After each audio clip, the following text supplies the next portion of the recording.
We live in a world of constant distraction. Every day, our minds are bombarded with notifications, social media, entertainment, and the persistent noise of modern life. In this chaotic landscape, mental discipline has become not just desirable, it's essential for survival. Today, we're going to explore 12 powerful Stoic laws that will transform your mental landscape. These aren't just abstract philosophical concepts. They're practical tools that have stood the test of time for over 2,000 years. The ancient Stoics weren't just philosophers. They were emperors, statesmen, and leaders who applied these principles in the real world. Marcus Aurelius ruled the Roman Empire while practicing these very techniques. Seneca advised emperors and amassed great wealth while maintaining his mental equilibrium through Stoic practice. Epictetus rose from slavery to become one of history's greatest teachers, using these same principles. If these laws could work in the harsh realities of ancient Rome, with its political intrigue, constant warfare, and existential threats, imagine what they can do for you in your daily life. This isn't about temporary motivation. This isn't about feeling good for a day. This is about rewiring your brain's fundamental operating system, installing mental software that will make discipline, focus, and emotional resilience your default state. Let's begin this transformation together. Law 1. The dichotomy of control. Make the best use of what is in your power, and take the rest as it happens. Epictetus. The cornerstone of Stoic discipline is understanding what you can and cannot control. This simple distinction is revolutionary when fully internalized. There are only two categories in life: things under your complete control and things not under your complete control. Nothing exists in between. Under your control, your judgments, your values, your decisions, your efforts, your attitudes, and your responses. Not under your control, external outcomes, other people's opinions, your reputation, world events, natural disasters, the past, and ultimately, even your own body and health. When you obsess over things you cannot control, you surrender your mental peace to external forces. You become a psychological puppet, yanked around by circumstances. Your emotional state rises and falls with events you have no power over. But when you focus exclusively on what you can control, your own thoughts and actions, you become unconquerable. External events lose their power over your mental state. Imagine standing in a storm. You cannot stop the rain or calm the wind, but you can decide how to position yourself, what protective gear to wear, and how to mentally frame the experience. The storm continues, but your relationship to it transforms. This is the hidden power of the dichotomy of control. It's not passive acceptance. It's strategic allocation of your mental resources. Every time you catch yourself worrying, ask, is this under my control? If not, redirect your attention to what is. This simple practice, repeated daily, will dramatically increase your mental discipline. The dichotomy of control isn't just a philosophical concept. It's a practical mental algorithm that, when applied consistently, eliminates the primary source of mental distraction, wasted energy on the uncontrollable. Law 2. Negative visualization. Premeditatio malorum. Begin each day by telling yourself, today I shall be meeting with interference, ingratitude, insolence, disloyalty, ill will, and selfishness. Marcus Aurelius. The second Stoic law for mental discipline is counterintuitive, but extremely powerful. Regularly visualize worst-case scenarios. Most modern self-help advice tells you to think positively and visualize success. The Stoics take the opposite approach. They recommend systematically imagining what could go wrong. This practice, called premeditatio malorum, premeditation of evils, isn't pessimism. It's psychological preparation. Here's how it works. Each morning, take 5 minutes to imagine potential difficulties you might face during the day. Your presentation might fail. Your partner might be in a bad mood. Your car might break down. Your health might deteriorate. By mentally rehearsing these scenarios, you reduce their emotional impact if they actually occur. You prepare practical contingency plans. You appreciate your current circumstances more deeply. You strengthen your resilience to setbacks. This isn't about dwelling on negativity. It's about inoculating yourself against it, just as a vaccine contains a weakened form of a virus to build immunity. Negative visualization exposes you to controlled doses of adversity to build psychological strength. The Navy SEALs use a similar technique they call contingency planning, mentally walking through everything that could go wrong on a mission and preparing responses. This doesn't make them pessimistic. It makes them prepared. Contrast this with most people's approach. They avoid thinking about negative possibilities, then are completely blindsided when difficulties inevitably arise. Their lack of preparation leads to emotional volatility and poor decision-making under pressure. Regular practice of negative visualization, paradoxically, leads to greater contentment and mental calm. When you've already faced the worst in your mind, daily irritations lose their power to disturb you. Ancient Stoics even practiced visualizing the loss of loved ones, not out of morbidity, but to deeply appreciate their presence while they're still here. As Seneca advised, nothing ought to be unexpected by us. Our mind should be sent forward in advance to meet all problems, and we should consider not what is going to happen, but what can happen. Try this practice for just 5 minutes daily, and watch your mental discipline strengthen as you become increasingly resilient to life's inevitable challenges. Law 3. The view from above, cosmic perspective. You are a little soul carrying around a corpse. Epictetus. The third Stoic law for mental discipline is cultivating the cosmic perspective, what the Stoics call the view from above. This mental exercise involves imagining yourself from increasingly distant perspectives. First, see yourself from across the room, then from above your building, then from high above your city, then from orbit, seeing the entire Earth. Finally, from the vastness of cosmic space, where galaxies appear as mere specks. From this perspective, your current worries, the deadline, the argument, the financial stress, appear vanishingly small. This isn't to say they don't matter, but rather to recalibrate their importance. Marcus Aurelius practiced this regularly. Consider yourself to be dead, and to have completed your life up to the present time, and now live according to nature the remainder which is allowed you as a bonus. When you view your life from this cosmic scale, several psychological shifts occur. Petty concerns and distractions lose their grip on your attention. You naturally prioritize what truly matters in the limited time you have. You break free from the tyranny of social comparison and status anxiety. Your perspective expands beyond immediate gratification to long-term significance. This cosmic perspective doesn't lead to nihilism or disengagement, quite the opposite. It creates a profound sense of focus and purpose. When you recognize the brevity of your existence against the backdrop of cosmic time, you become more disciplined about how you use each precious moment. The view from above also reveals the interconnectedness of humanity. From space, there are no visible borders between nations. We are all passengers on what Carl Sagan called a pale blue dot. This perspective fosters a sense of brotherhood with all humanity, transcending the tribal divisions that often consume our attention. Marcus Aurelius put it this way: constantly observe how all things are in constant change, and habitually consider that nature loves nothing so much as changing existing things and making new ones like them. For everything existing is in a way the seed of what will emerge from it. Practice the view from above whenever you feel overwhelmed or distracted. Take a moment to mentally zoom out from your current situation until it appears in its true proportion to the vastness of existence. This mental discipline will help you maintain focus on what truly deserves your attention. Law 4. Voluntary discomfort, practicing hardship.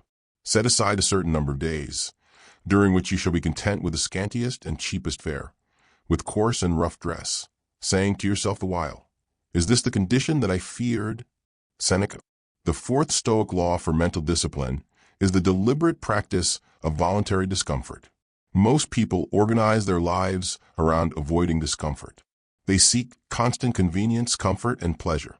The Stoics understood that this makes you psychologically fragile and undisciplined. Instead, they recommended regularly embracing voluntary hardship, deliberately putting yourself in uncomfortable situations as a form of mental training.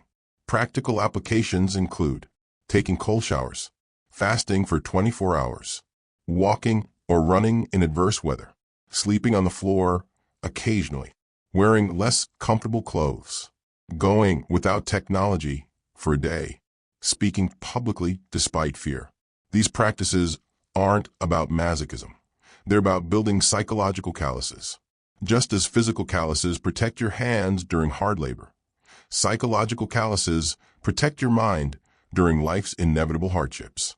Seneca, despite being one of Rome's wealthiest men, regularly practiced poverty, wearing simple clothes, eating plain food, and sleeping on a hard mat. He explained, "I am not so crazy as to go through the torture of poverty when it is unnecessary.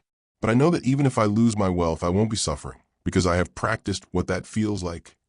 This practice serves multiple purposes. It builds confidence in your ability to endure discomfort. It reduces anxiety about potential future hardships.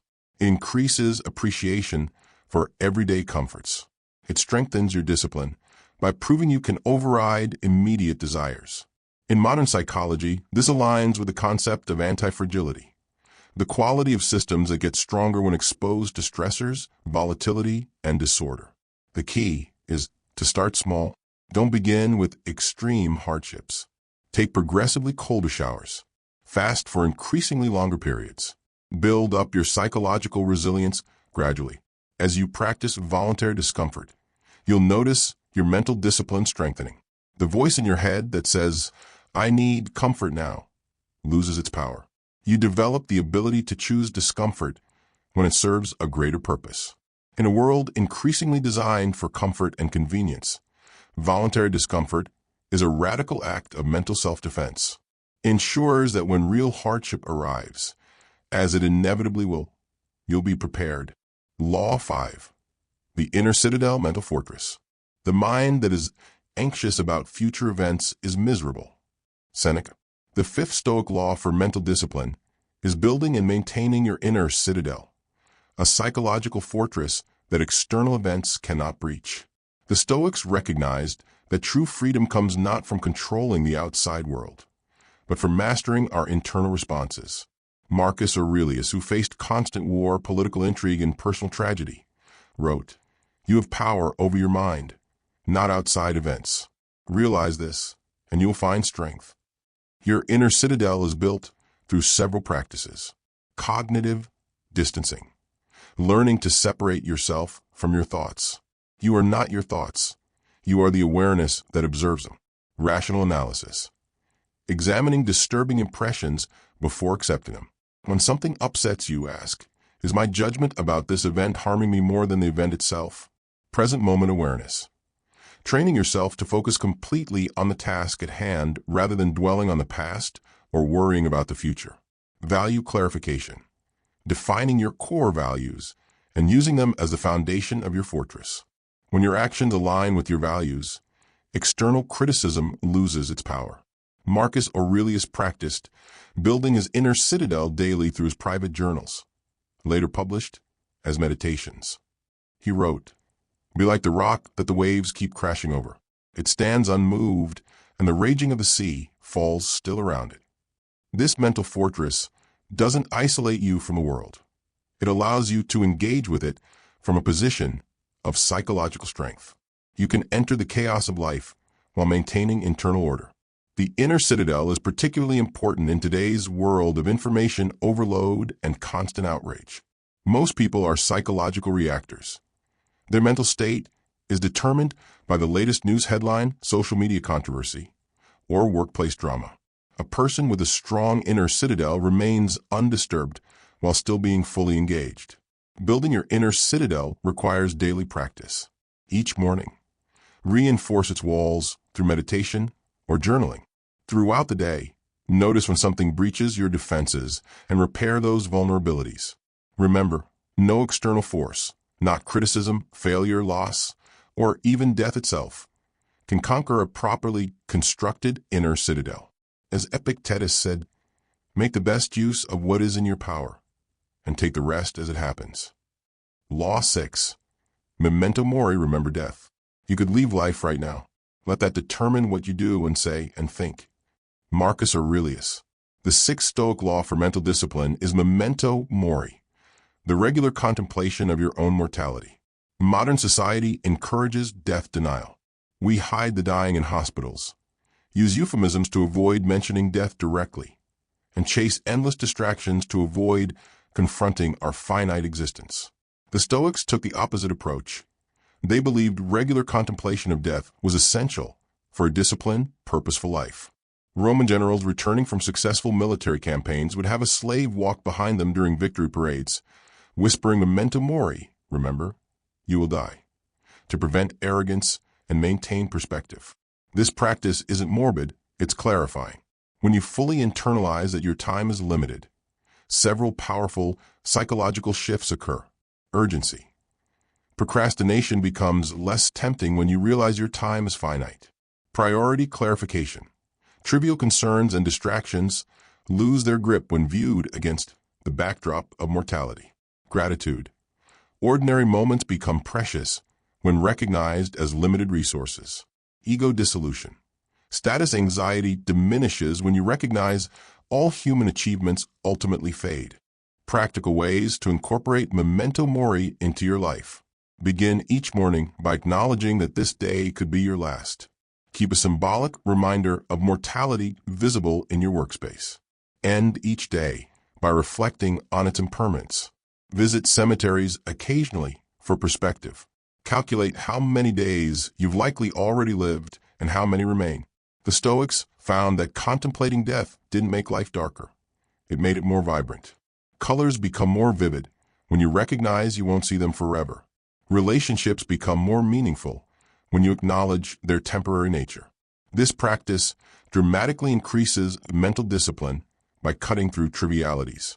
When faced with distraction, simply ask, if I knew I would die tomorrow, would this still matter to me? As Marcus Aurelius wrote, you may leave this life at any moment. Have this possibility in your mind in all that you do, or say, or think. Law 7. Amor fati, love of fate. Do not seek for things to happen the way you want them to. Rather, wish that what happens happen the way it happens. Then you will be happy. Epictetus. The seventh Stoic law for mental discipline is amor fati, the love of fate. This is perhaps the most challenging and transformative of all Stoic practices. Amor fati goes beyond acceptance of circumstances. It's the active embrace of everything that happens, including suffering, loss, and difficulty. It's training yourself not merely to tolerate what happens, but to welcome it as necessary and perfect. Friedrich Nietzsche, heavily influenced by Stoicism, described amor fati as wanting nothing to be different, not forward, not backward, not in all eternity. Not merely bear what is necessary, but love it.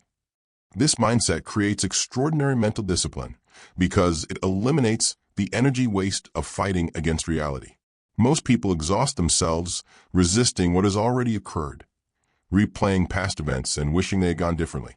When you practice amor fati, you redirect that energy toward constructive adaptation and growth. Your mind becomes streamlined, focused only on working with reality as it actually is, not as you wish it would be. This doesn't mean passive resignation.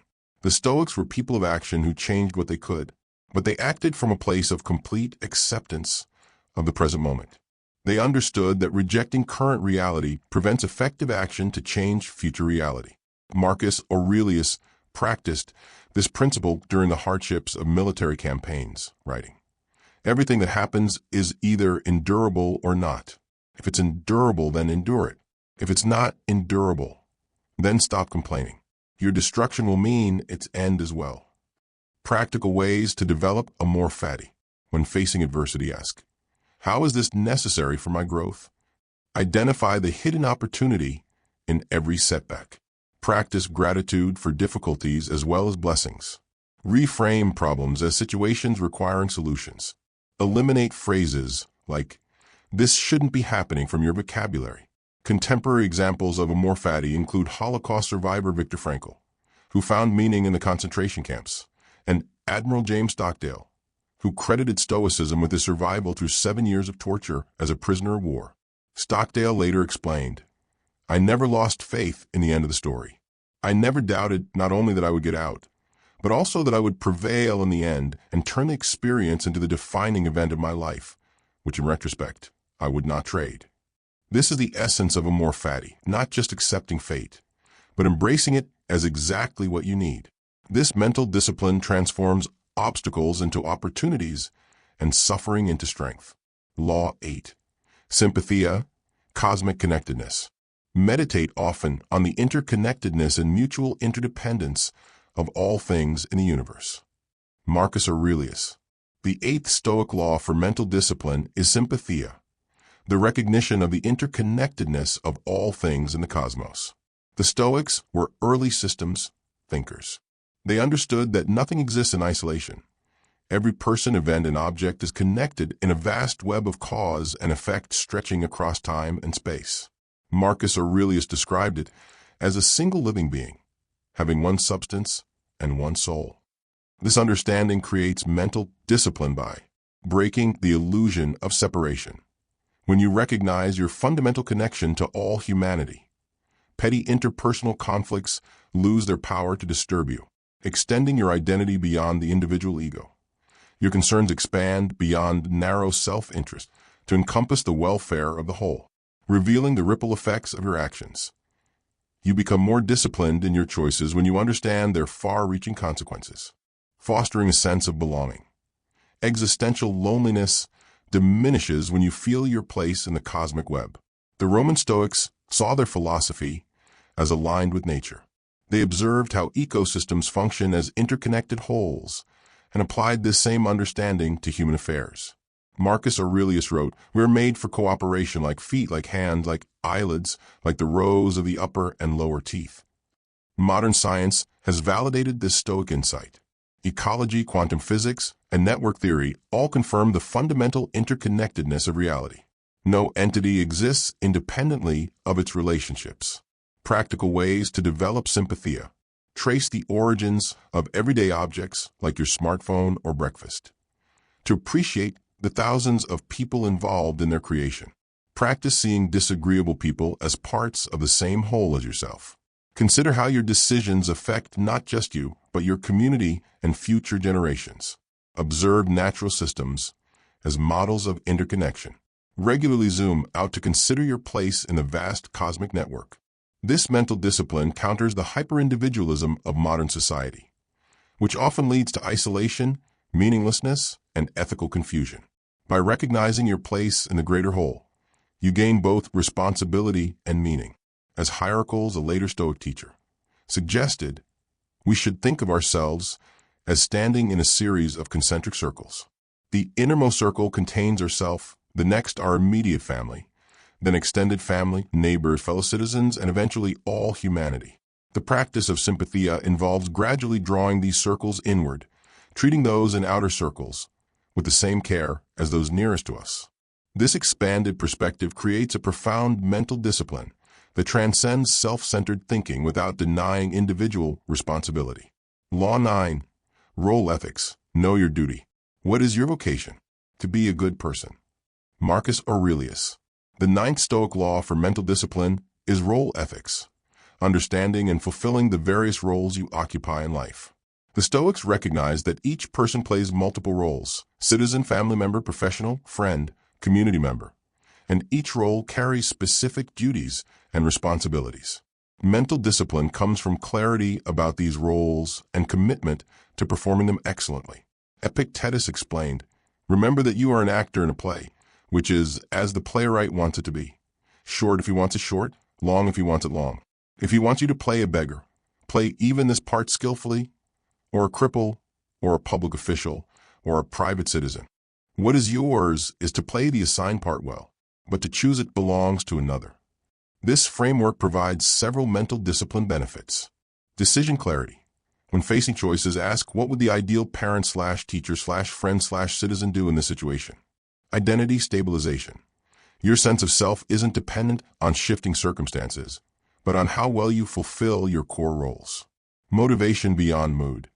Your actions are guided by duty rather than fleeting emotional states. Ethical simplification. Complex moral quandaries become clearer when viewed through the lens of your roles and duties. The concept of duty has fallen out of fashion in modern self-help, which often emphasizes personal fulfillment above obligation. The Stoics offer a more balanced approach. Fulfillment comes through excellence in your roles, not despite them. Marcus Aurelius, despite being emperor of Rome, regularly reflected on his roles and duties. In the morning, when you rise unwillingly, let this thought be present. I am rising to the work of a human being. Practical application of role ethics includes: list all your current roles: parent, spouse, employee, citizen, etc. Identify the specific duties and virtues each role requires. Prioritize these roles when conflicts arise. Regularly assess your performance in each role. Accept new roles consciously, understanding their responsibilities. This mental discipline counters the modern tendency toward role confusion and commitment avoidance. Rather than seeing responsibilities as burdens on your freedom, the Stoic approach frames them as the very context in which true freedom is exercised. The freedom to excel in your chosen roles despite challenges. This doesn't mean blindly accepting social expectations. The Stoics emphasize that your primary role, the one that supersedes all others, is as a rational human being capable of virtue. Any social role that demands vice should be refused or reformed. As Seneca advised, let all your activity be directed to some purpose. Let it have some end in view. Law 10. The discipline of assent, mental filtering. The chief task in life is simply this: to identify and separate matters so that I can say clearly to myself which are externals, not under my control, and which have to do with the choices I actually control. Epictetus. The 10th Stoic law for mental discipline is the discipline of assent, consciously filtering your thoughts and impressions before accepting them as truth. The Stoics recognized that we don't directly experience reality. We experience impressions of reality. These impressions automatically appear in our consciousness, but we have the power to accept or reject them before they become beliefs that influence our emotions and actions. Epictetus taught that there's a critical gap between impression and assent, a space where wisdom operates. When something happens, we immediately form an impression. This is good, or this is terrible. The discipline of assent involves pausing in that gap to question the impression before accepting it. This practice creates tremendous mental discipline by breaking automatic reactions. You stop mechanically accepting every thought that enters your mind, creating cognitive space. You gain a buffer between stimulus and response where choice operates, diffusing cognitive distortions.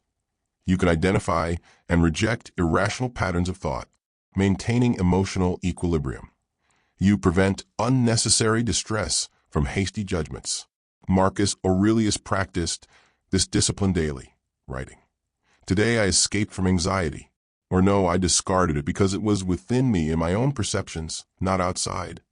The discipline of assent involves asking questions like, is this impression rational or irrational? Is the judgment embedded in this impression within my control? Is this impression helping or harming me?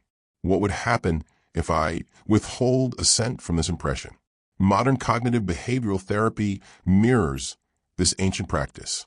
Therapists train clients to identify automatic thoughts, question their validity, and replace unhelpful cognitions with more rational alternatives. Practical application. Practice noticing the arising of impressions throughout your day. Label thoughts as just thoughts rather than facts. When disturbed, identify the judgment causing the disturbance. Ask, is this adding value to my mental life? Create standard questions to interrogate recurring negative impressions. This mental discipline is particularly crucial in the digital age. We're constantly bombarded with information designed to bypass rational assessment and trigger emotional reactions. The discipline of assent is a firewall protecting your mental sovereignty. As Epictetus taught his students, make it your study then to confront every harsh impression with the words, "You are but an impression, and not at all what you seem to be." Law 11. Prosoke mindful attention. Attention is the most basic form of love. John Tarrant, contemporary Zen teacher, echoing Stoic wisdom. The 11th Stoic law for mental discipline is prosoke, continuous, vigilant attention to the present moment and to your own thoughts and actions. While similar to modern mindfulness, Stoic attention has a specific ethical dimension. It's not just about being present. It's about being present with moral awareness, constantly monitoring your judgments, impulses, and actions to ensure alignment with virtue. Pierre Hadot, a historian of philosophy, described Stoic as continuous vigilance and presence of mind, self-consciousness which never sleeps, and a constant tension of the spirit. This continuous attention creates extraordinary mental discipline through interrupting autopilot. Most people move through life semi-consciously, reacting habitually. Stoic breaks this trance, preventing ethical drift. Small moral compromises often occur below conscious awareness. Vigilant attention catches them, maintaining proper value hierarchy. Attention ensures that trivial concerns don't displace important values. Catching early warning signs. You notice psychological disturbances whether still minor and addressable. Epictetus emphasized this practice. So make a practice at once of saying to every strong impression, you are an impression and not at all the thing you appear to be. Then examine it and test it by these rules you have, and firstly and chiefly by this, whether the impression has to do with the things that are up to us or those that are not. And if it has to do with the things that are not up to us, be ready to reply, it is nothing to me. Practical ways to develop Stoic. Set regular reminders throughout the day to check your mental state. Establish transition rituals between activities to reset attention. Practice mindful walking, eating, or listening as formal exercises. Use environmental cues like doorways as triggers for attention. Keep a pocket notebook to record impressions and judgments for later review. Modern research confirms the power of this kind of attention. Neuroscientists have found that mindfulness practices literally rewire the brain, strengthening regions associated with focus, emotional regulation, and self-monitoring, while decreasing activity in areas linked to mind-wandering and rumination. What makes Stoic attention distinctive is its moral component. It's not just about being present. It's about being present in order to live virtuously. As Marcus Aurelius instructed himself, every hour focus your mind attentively on the performance of the task in hand, with dignity, human sympathy, benevolence, and freedom, and leave aside all other thoughts. You will achieve this if you perform each action as if it were your last. This vigilant attention is the meta-discipline that enables all other disciplines. Without it, the mind inevitably slides back into autopilot, following habitual patterns regardless of their wisdom. Law 12. Premeditatio futuri. Preparation for the future. It is not that we have a short time to live, but that we waste a lot of it. Seneca. The 12th and final Stoic law for mental discipline is premeditatio futuri, strategic preparation for the future through forecasting, planning, and intention setting. While the Stoics emphasized present moment awareness, they also recognized the importance of thoughtful preparation.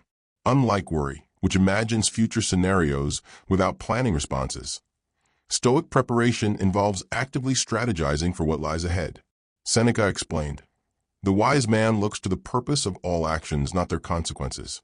Beginnings are in our power, but fortune judges the outcome, and I do not grant her a verdict upon me."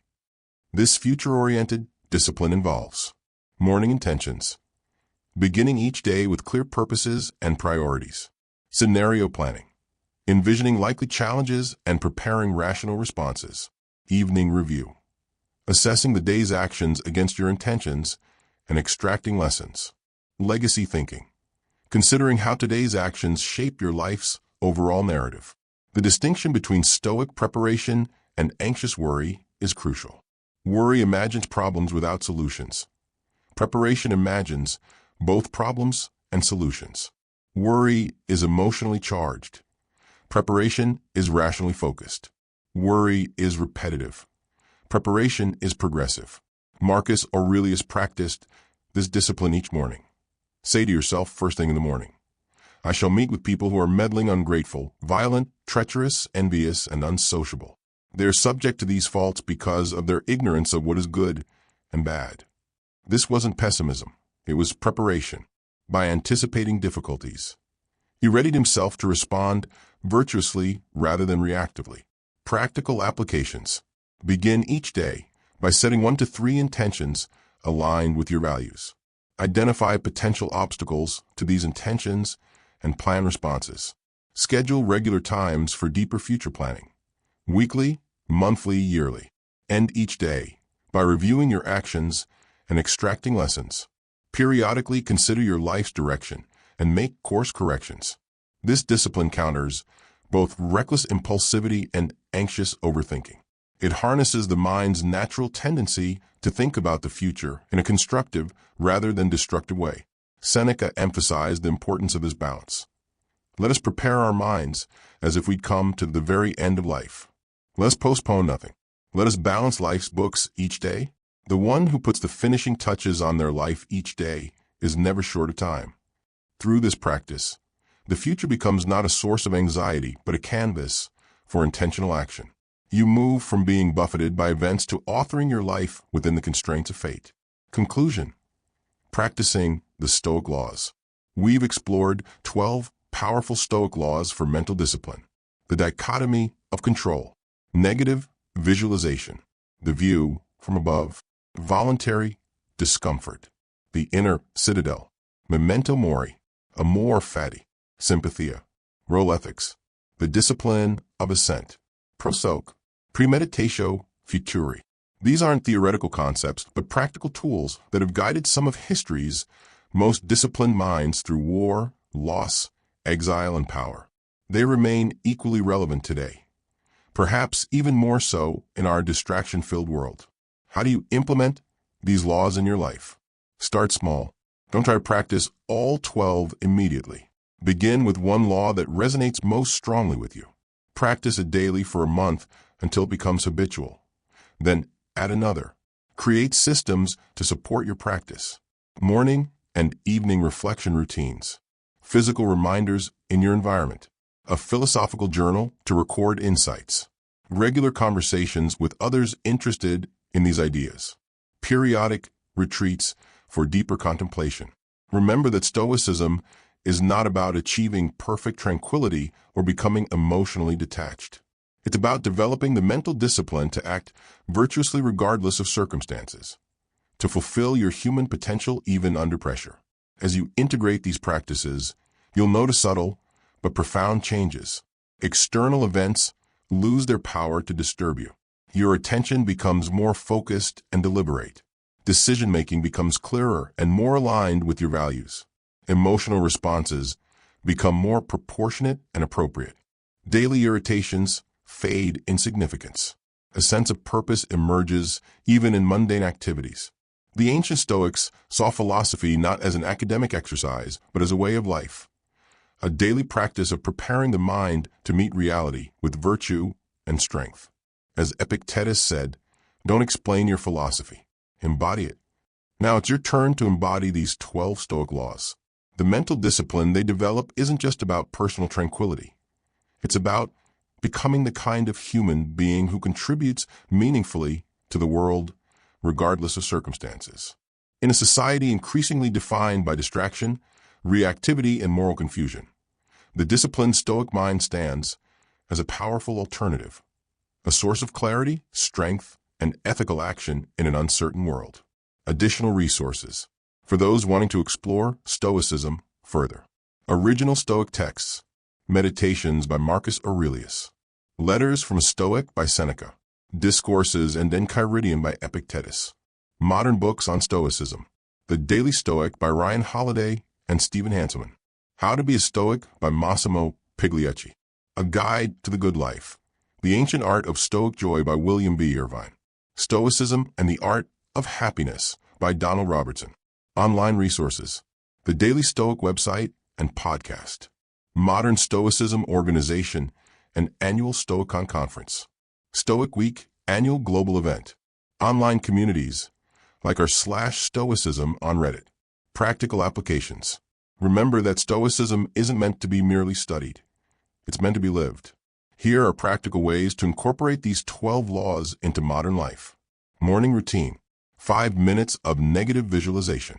Setting intentions for the day. Reviewing your roles and responsibilities. Reminding yourself of your mortality. Throughout the day, regular view from above moments when stressed. Practicing the dichotomy of control when faced with challenges. Maintaining prosoc mindful attention. During activities. Pausing before reacting to impressions. Evening routine. Reviewing the day's successes and failures. Extracting lessons from difficulties. practicing gratitude for both pleasant and challenging experiences, setting intentions for the next day, weekly practices, 1 day of voluntary discomfort, fasting, cold exposure, etc. Deeper philosophical journaling, review of progress in applying Stoic principles, contemplation of your mortality and legacy. These 12 Stoic laws for mental discipline are not techniques to master and set aside, but practices to engage with throughout life, a path of endless refinement and deepening wisdom. As you integrate these practices into your life, remember the words of Seneca. The point is not how long you live, but how nobly you live. Through the disciplined application of these Stoic laws, you develop not just mental strength, but the character that allows you to face whatever life brings with dignity, courage, and inner peace.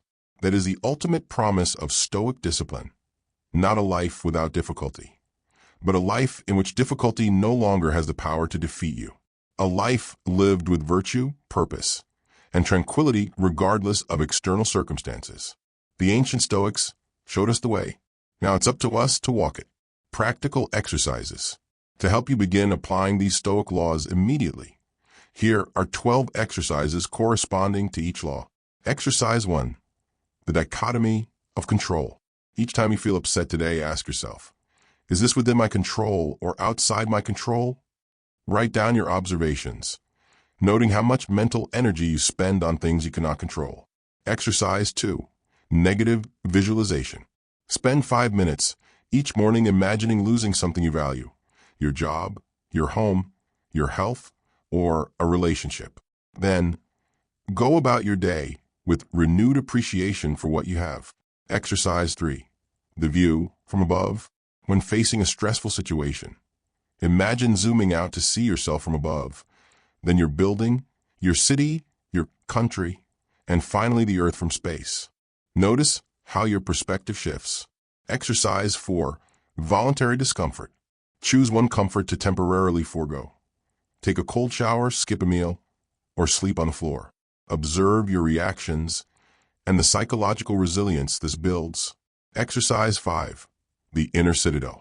When criticized or confronted, practice mentally stepping back into your inner fortress. Observe the criticism without letting it penetrate your core self-worth. Exercise 6. Memento mori. Place a small reminder of mortality on your desk or as your phone background. Let it remind you throughout the day of life's brevity and the importance of living well now. Exercise 7. Amor fati. When something bad happens, practice saying, this is exactly what I need right now. Look for the hidden opportunity in the apparent setback. Exercise 8. Sympathia. Trace the origins of something you use daily. Your coffee, your clothes, your device. Reflect on the thousands of people involved in bringing it to you and your connection to them. Exercise 9. Role ethics. List all your roles, parent, professional, citizen, etc. For each, identify one way you could better fulfill that role today, focusing on excellence rather than results. Exercise 10. The discipline of assent. Pay attention to your automatic judgments today. When you think this is terrible or I can't stand this, pause and ask, is this judgment necessary? Is it serving me? Exercise 11. Prosoke. Set a reminder to check your attention every hour. Ask, where's my mind right now? Am I focused on what truly matters? Exercise 12. Premeditatio futuri. Spend 10 minutes tonight planning tomorrow. Identify potential challenges and how you'll respond to them virtuously. By practicing these exercises consistently, you'll begin to develop the mental discipline that the Stoics considered the foundation of a good life, a life of virtue, purpose, and tranquility regardless of external circumstances. Final thoughts. The practice of Stoicism doesn't promise an easy life. It promises something better. The strength to live well regardless of what life brings. As you incorporate these 12 Stoic laws into your daily routine, remember that progress is not linear. There will be days when your Stoic discipline falters, when you react emotionally to things outside your control, when you forget to maintain your inner citadel. This too is part of the practice. As Epictetus taught, if you want to improve, be content to be thought foolish and stupid with regard to external things. The goal isn't perfection but progress, a gradual strengthening of mental discipline that allows you to live more intentionally, more ethically, and more peacefully. In a world of increasing distraction, polarization, and uncertainty, the ancient wisdom of Stoicism offers a proven path to mental clarity and moral courage. These 12 laws have guided humans through war, plague, exile, and personal tragedy for over 2 millennia. They remain equally powerful today for those willing to practice them consistently. As Marcus Aurelius wrote in his journal, never expecting anyone else would read it, waste no more time arguing about what a good man should be. Be one. This is the ultimate Stoic challenge, to move beyond philosophical discussion to embodied practice, to transform abstract principles into concrete actions, to build mental discipline not through theory, but through daily application. The 12 Stoic laws we've explored provide the foundation for this transformation. They offer not just coping mechanisms for life's difficulties, but a comprehensive framework for human flourishing. Begin today. Choose one law that resonates with you. Practice it consistently. When ready, add another. Gradually build your mental discipline through conscious repetition and reflection. The path is available to anyone willing to walk it. As Seneca wrote, philosophy calls for simple living, not for doing penance. And the simple way of life need not be a crude one. Stoic mental discipline doesn't require retreat from the world, but engagement with it from a place of inner strength. It doesn't demand asceticism, but intentionality. It doesn't promise happiness, but offers something more valuable, a well-lived life. May these 12 Stoic laws serve you well on your journey toward greater mental discipline, moral clarity, and inner peace.